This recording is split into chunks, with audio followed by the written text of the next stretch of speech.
So just a heads up, we are not really public speakers, but we're really good ramblers. And today is more narrative than educational, so at the very least, we should be entertaining. Cool. All right, we'll jump right into it. Oh, yeah. I don't know what to do with that. I'm Jaime. Hi, everyone. I'm really into stuff like pinball and nerding out about design stuff and teaching Moonjo unnecessary tricks, which he's very, you're not doing tricks right now, but always on alert for some snacks. I already kind of forgot where I was heading, but anyways. I was born in Harvey, Illinois, which is just outside of Chicago's South City limits. I was raised in that immediate surrounding area as well. I grew up in a pretty normal Mexican family. Hey, there I am. All right, that's more helpful. I knew something wasn't happening, right? So my dad immigrated here on foot when he was about 14 and settled in Chicago. My mom was born in Chicago. Her family moved here in the 50s towards the end of the Korean War so that my grandpa could join the army. I have two younger brothers who are very technically inclined. I have one older brother who's very creatively inclined and made sure I was exposed to a lot of subculture growing up. It was mostly hip-hop music, graffiti, breakdancing, lowriders, stuff like that. When I turned 16, I got a job at a music venue. I was filling in for a weekend, and the guy who went on vacation never came back. So I had a new job at a music venue where I was exposed to new subculture and where I learned about punk music and ska shows and mail-order merch and DIY zines back before anyone was using the internet. A couple years later, as I'm 18, I found myself working in a t-shirt shop, and that's where I learned about screen printing, embroidery, heat pressing, got my first commissioned project there. I spent the next 10 or 15 years learning all sorts of design software thanks to my brother who went to school for graphic design and being around all of this merchandising equipment. And I basically did that for the next 10, 15 years and helping bands get merch and doing social media marketing in the MySpace era, if everyone remembers that. That about catches me up. Oh, all right. Hey, I'm Amber. I'm the other human part of the biz. I was born in Miami, Florida. My dad came from Cuba when he was a teenager, and my mom was from the Chicago South suburbs, which is where we both have a tie. I have 4 half-siblings, but I grew up more like an only child, kind of hanging out with my mom and stepdad in those Chicago suburbs. They had a small print shop where I spent a lot of time hanging out, made a lot of art with like paper scraps and Sharpies and like tools that I shouldn't have been touching around a print shop, but you know, it's okay. I did a lot of like small jobs around there as I got older, and eventually would go to art school at Columbia College, and I ended up getting a BFA in advertising art direction. Never worked in advertising. That's fine. All my classmates were getting internships that were probably paying very little to nothing, so I kept working in my corporate life at a hotel and eventually really hated it, so I quit my job and I moved to Japan to teach English.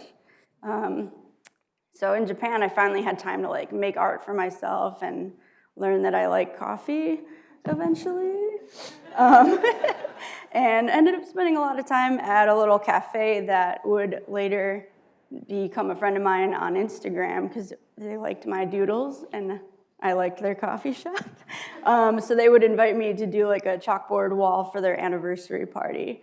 And a little nervous, but I said, okay. They gave me some coffee and cake, so we're all evened out. So it was around that same time that Jaime and I actually started kind of doing like a little collaborative art project, and we learned that we really enjoyed working together, and we just casually talked about like, yeah, we should do more stuff like this in the future. Well, like a month or two later, I moved to a new job in Tokyo, big city, went to go renew my work visa, and they said, no, there's an error on your document. So future came quicker than I thought, and I moved back to Chicago. No plan, no idea what I was gonna do. And we said, all right, let's make some art together. There we go. Oh, no. There we go. So Elise mentioned that we're a store, and that's what most people consider us.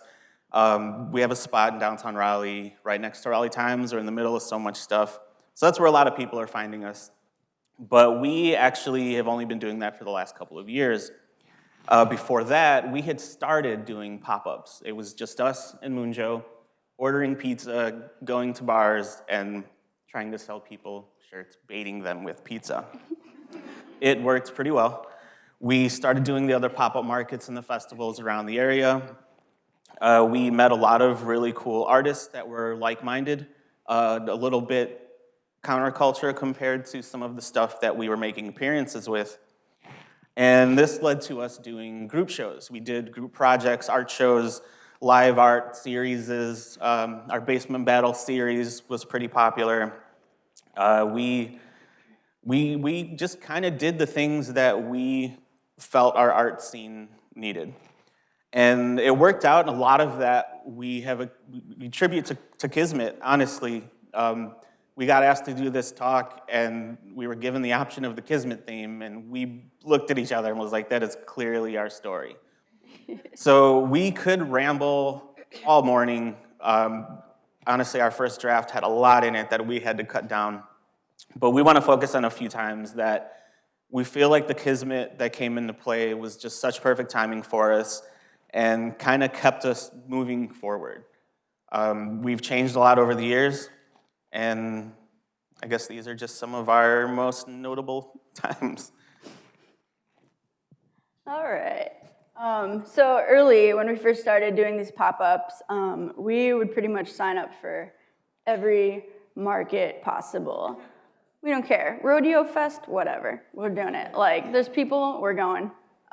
We did like breweries, coffee shops, fields. We did a freezing cold parking deck in Lynchburg, Virginia in December.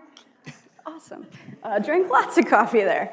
They were okay, but like after talking to other people, we knew like we could be doing better and we should be kind of like getting more sales and just making more out of it. And we were getting kind of burned out running around chasing all these markets. And we just felt like people maybe weren't really understanding our art style. They weren't really our audience. And so after a couple years, we noticed that Adult Swim was coming to Raleigh. Does anybody know what Adult Swim is? A little bit, yeah? Bob's Burgers, Aqua Teen for us older. Rick and Morty, yes. Of course. Oh yeah, Rick and Morty. Anyway, so the ads for this event mentioned having local art vendors, and we were like, oh, we should try to do it. Let's check it out. So we emailed them, and they said, yeah, it's only $300 for the booth for a few hours, and we're like, that's not gonna happen. Like, we don't have $300. That's a lot of $1 buttons we're gonna have to sell to make that money back to begin with. And so we said, all right, not gonna happen. So we kind of let it go, and then a few months later, the day before, just so happened, we got this email, and they were apparently not able to fill any of those spots, and they asked us if we wanted to do it for free. And we were like, yeah, we'll do it for free. So, yeah. So we did it, loaded up, went out there, and it turned out to be like the best event we had done so far. These were our people, like grown-ups watching cartoons, climbing silly carnival things shaped like a cat's insides. I made it. Amber did it. By the way, I smacked it. Okay. Anyway, so it went really well, and by the end of it, we were just like, holy cow, like, this is what we've been missing. Like, we need to find our people or make events for our people. So it just ended up being like the little morale boost that we needed to keep going, and especially when we kind of felt like this is not for us. So yeah, that's your turn. We did get invited to do I forgot. more of that tour as well.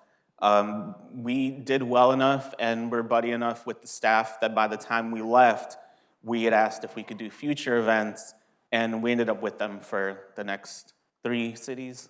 Yeah, we drove to Charleston, South Carolina. Got off work, drove 3 hours, I think. Got there just in time, set up, hung out, drove back home at like 3 in the morning. It was awesome. And then we did it again to go to Knoxville. We went to Knoxville and we stayed there because that's too far. But it turned out perfect. Yeah. Whoop. In 2020, We didn't do it. Just go. Oh, okay. Okay. In 2020, we were really starting to feel the weight of the pandemic, and we were looking for ways to be more profitable without having to raise prices or anything that was. We wanted to make it easier on everyone and survive, essentially. It just so happened, as we're trying to figure out what to do, a friend of ours had a screen print shop, a fully functioning screen print shop, that he was looking for ways to utilize, also feeling the weight of the pandemic. And we had talked about doing merchandise before. Back in the day before we moved here, I ran a couple screen print shops. So I had the experience, potential clientele. It's such a big task to take on, though. There's so much equipment, it costs so much. It's a really big thing to invest in if you don't know if you're gonna wanna keep on doing it or if you can even do it to begin with. Amber was new to the process, so it was a very, very lofty idea until this came along. We worked out a deal with him. We were able to use his shop on an as-needed basis as long as we had our own supplies. Supplies also aren't very cheap, but it just so happened at this time, we were also approved for a small grant. This grant funded our entire setup, so we were able to, without having to research much since we had the experience, buy the equipment and be printing in the shop within the next couple of weeks. Yeah, I think that's about Yeah. We're already on the next screen. You're sitting. Go ahead. Oh, all right.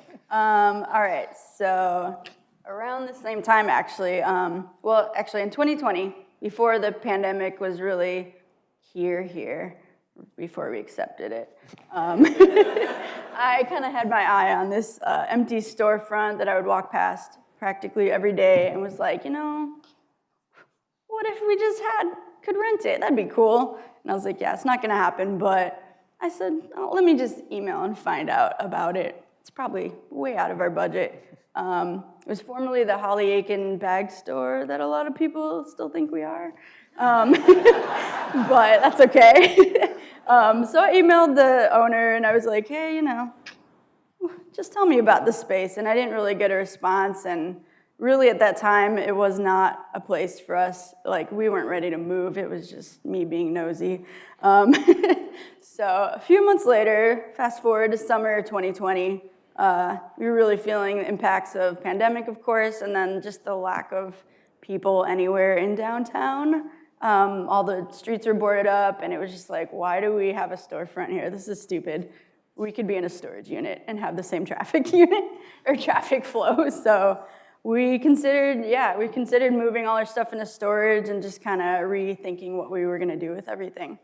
But it just so happened that when we were really thinking, all right, this is it, I got an email in response to that email 6 or 8 months before saying, hey, let's talk about this space. And we're like, okay, let's talk about it. So we had some chats back and forth, and eventually we worked out a deal where we could rent just the first floor. It was actually 2 levels, we didn't know. And they would let us rent it temporarily and just see how things go. So we figured, all right, let's do it. So October 2020, we moved in and just planned to stay through the holidays. And we just figured, all right, let's make the most of these 3 months. So we kind of hit the ground running. We brought in all the other artists that we knew that had stuff that was probably sitting around also doing nothing. And we just filled it in with as much as we could of other people's too. And that new shop ended up giving us tons of visibility, traffic. People were just starting to come out a little bit in the fall. There's words of a vaccine coming out. So people were getting excited, And we just started getting a lot more activity there, and even though it was only 300 feet from our old space, it like gave much more positive reaction. And that led us to have a bit more hope, a little more confidence, and we went ahead and signed a 3-year lease, took over the whole 2 floors somehow, not sure what they were thinking, but it's working. And now we carry like 20 or more artists from mostly Raleigh, and in addition to our own stuff, and now we're doing a lot more work, for people. Yay! Oh yeah. Is there another slide for me? Can we go back to regular image slides? You have the thing. Anyway, I'm just gonna keep going. You just look at that. Anyway, so a lot of like things that we kind of accomplished, we would call kismet. Those moments of like being in the right time and place. But I think kismet's only so meaningful on its own.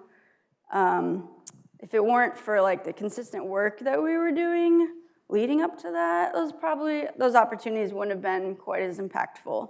The Adult Swim thing only worked out because we were pretty well put together as like a brand by then. And we purposely had flexible jobs where we could, the day before, say, yeah, screw it, let's go to Knoxville tomorrow.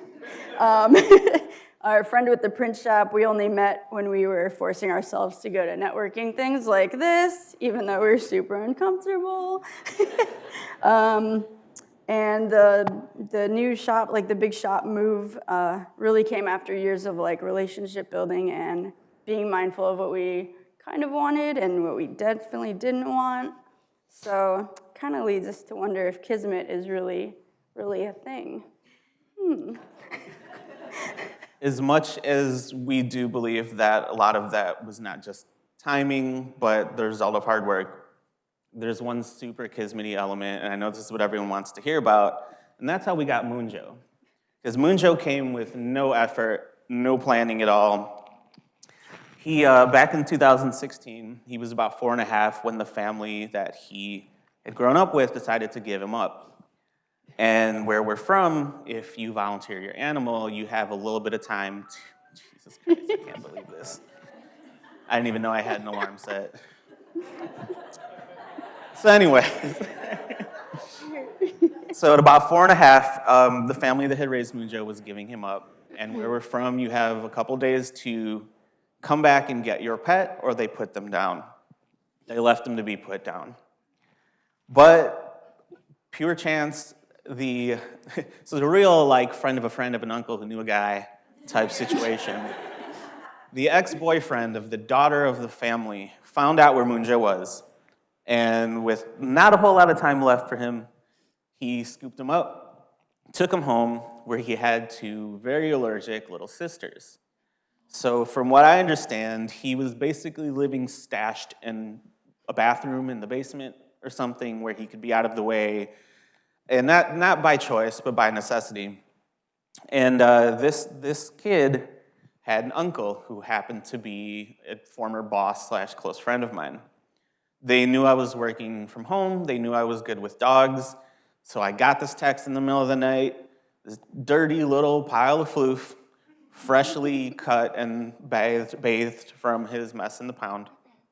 And they said, do you want to take him in? He needs a place to live. And I said, no. I do not need an ankle biter. I don't need him chewing on my things and barking all night. Then they told me why he needed a place to stay. So I said, yeah, I'll be awake. Bring him by. They brought him by. He was not pumped to be there. He was not a social animal at all. I gave him his space, and he lived under a table for a couple of weeks. I thought I had a picture of a bunch of cute pictures of him, but this still works. They're all cute pictures. He eventually was comfortable, and he spent the next couple of months or so just laid out next to my laptop on my work table, not doing much of anything else. And we were pretty inseparable after that. But this all happened right as Amber was coming back from Japan. So all these plans that we had kind of loosely been planning kind of fell apart. We all ended up in the south suburbs of Chicago with Moonjo and just a general idea to do something. So I don't know, maybe it's Kismet, maybe Kismet isn't a thing, we don't really know. We're just pretty confident that our work was not the only thing that made us successful, because a lot of people put in the work. But we put in the work, we're vocal about it. So yeah, I guess we're a pro Kismet team. But yeah, if you feel like you're stuck with your art and stuff, we do that all the time. If you want to rely on Kismet, do it, but don't stop making stuff. Keep working, keep trying to make things happen, and if it's gonna happen, it's not gonna happen on its own. That's all. Thank you, guys.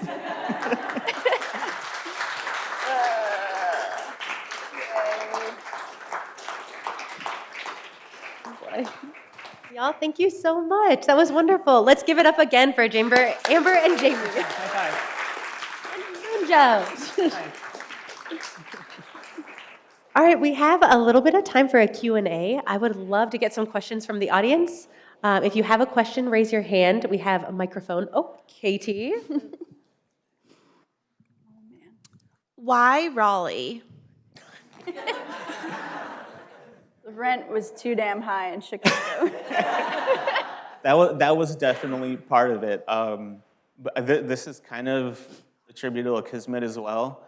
At this time when Moonjo came to us, and we were both just kind of like, well, what do we do? A freelance designer that I had been outsourcing to was actually from Raleigh. She had been living in Chicago, which is where I had met her. And for whatever reason, she decided to come back to Raleigh. And as I mentioned what was going on, and I was like, I kind of want to move, don't really have any solid plans. She was like, oh, go to Raleigh. There's a lot of cool stuff happening there. There's some great art. And I got nosy and was like, well, is it reasonable there? I don't know. I've never been here. Neither one of us had ever been here before. Of course, where do you find this information? Craigslist. So I went on Craigslist, and I've randomly saw a family that was looking for a dog sitter for a month. So little chats with them, and we ended up with a place to stay, getting paid in a nice little house in Durham for a month while we bought ourselves some time to go look of like where can we actually move to for real. And downtown Raleigh was still affordable at the time. So we found the perfect space where we launched the whole Moonjo thing. But Kismet is why Raleigh.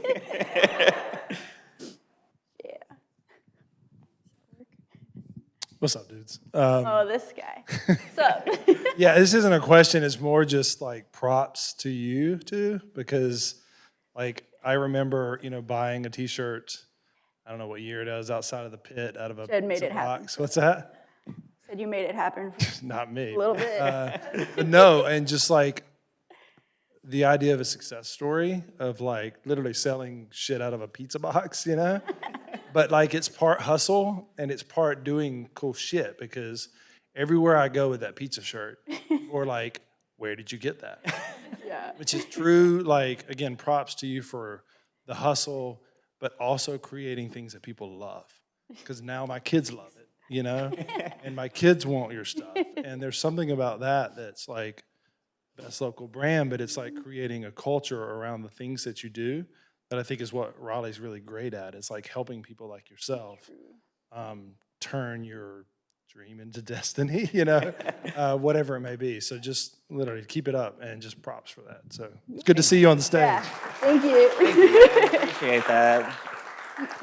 I will say that we had talked about doing art, and I had even toyed with a brand back in the day, but if we hadn't have moved here together when we did, ended up where we did, like I really don't think any of this would have been put into motion. But yeah, it's because we did it, we vocalized things, we put the intention out there. I don't know exactly how we ended up invited to this, but Kismet, I guess. But thank you, man. Seriously, appreciate that. Got a question up here or back there? Yep, you go ahead. For those of us in the room who don't know about the basement parties, could you talk about those a little bit? Yeah, those were the Basement Battle series. Those Amber's entire project, when she pitched it, I was like, I like the idea. I don't know if it'll work. It worked really well. But what we did was we took 4 artists, 8 artists, put them into 2 rounds of 4, put them in front of an easel with a bag of Sharpies. We gave them a surprise theme when we started the clock, and then we gave them, I think, 40, 45 minutes to create a piece with Sharpies on a 4x4 panel matching that theme. And then we had people vote on it, and I don't think we ever had any real value prizes, but we gave out some free stuff just to make it an interactive thing, you know. Someday we want to bring it back. The venue we used was in a basement, which is why we called it that, and that is gone now. But we want to bring it back. We want to bring it back strong, and we would like to turn it into something where, Keep an eye out. yeah, let's Keep put an this eye out, out it's there. We coming. would like to find a place to throw these live art series. If you know So if of a anyone place, knows. feel free. We've got some in mind, but Yeah, but it'll come open back. to It'll come back ideas. this year. But we just don't know exactly how yet. But sooner than you think, I will say. Did that make sense? Yeah. Ooh, it's not our rooftop, but man, that would. Guys, the roof is not our bar. Tell your friends. Everybody thinks it is. I hadn't thought about exploring that, but that might be something to at least ask about. Yeah. We'll see. Note made. We have time for 1 or 2 more questions. No. Uh-oh. Gonna get grilled. All right. Hi, guys. Whoa. So I know my story of how I met you guys. It's pretty kismety too. But how did you find the rest of the Misfit artists that are in your collective? It was a little bit Instagram, also finding those 1 or 2 other weird artists at festivals where we didn't fit in, and then Emerge, if anyone knows that place, RIP. But I actually started working there as a bartender when they first opened, and eventually started doing marketing there, and just being there was kind of a little bit of a hub. Like, you could always go there, find some weird art thing going on, and meet other artists, whether or not you knew what was gonna happen. We definitely met a lot of people from Yeah. the events. And so many places we traveled, and we would meet other artists that were from back towards our area who also were looking for their place in the market scene. And we took every single person's information down. I don't even think we knew why at the time. We were just we need to keep in touch. Let's connect on everything. And when we did have opportunities to do stuff, so much outreach, so much hanging out at Emerge. Honestly, in those couple of years, I think almost every artist that we had met even beforehand eventually met at Emerge as well, whether it was our events or not. But I hate to say networking, but socializing, Just go same, out. same difference, You can't meet people if you never go out anywhere. So basically. go do it. 1 last question in front, and then we'll. Might be a nice one to end on. Aside from obviously buying your wares and helping find a new home for Basement Battle, what's one thing the community can do to help you guys now? There's a couple things. One is the ongoing most helpful thing, and that's just tell people about us. If you appreciate what we're doing, tell a friend about us, because you don't know what they're gonna get into or who they're gonna tell about us. And I don't like to put any weight into the financial side of things, but the more people that enjoy us and spend money with us, the more we have to finance these other projects we want to do. But the other big thing, which is very temporary, is if you take out your phone and you scan this QR code right here, Oh, yeah. you'll be able to vote for us for Best Local Brand 2022. And that doesn't necessarily win us a prize, but it gives us a status boost, which we can then use to go to corporate entities and that and say, hey, we have this project idea. We want to use this to boost the art scene. We need someone to help. Look at these things we've done. And there is one other ongoing way that you can help, which I guess we should have included the link to this too. We started a Patreon. We started a very basic, like $2 a month, like help us out tier. For like $5, you can get a monthly sticker from us and little unreleased goodies in that. And then our big tier is a little bit more. It's a postcard program that we actually use to give checks to other artists for just a small commission project where we have them design a postcard that we print and distribute for them. We're developing like a feature side of it where we can more actively boost other artists. But all of that, again, is funded through the Patreon. So the more people that partake in that, the more we have to not just do our own stuff, but to boost other artists, to create more community projects, to rent venues, to throw things like the Basement Battle. But yeah, the easiest one is just tell people about us. Yeah. Tell them you met Moonjo and he was fantastic and they need to meet him too. Moonjo did not pee or poop on the stage, so wonderful. Everyone, thank you so much. Let's give one more round of applause to Jamie and Amber.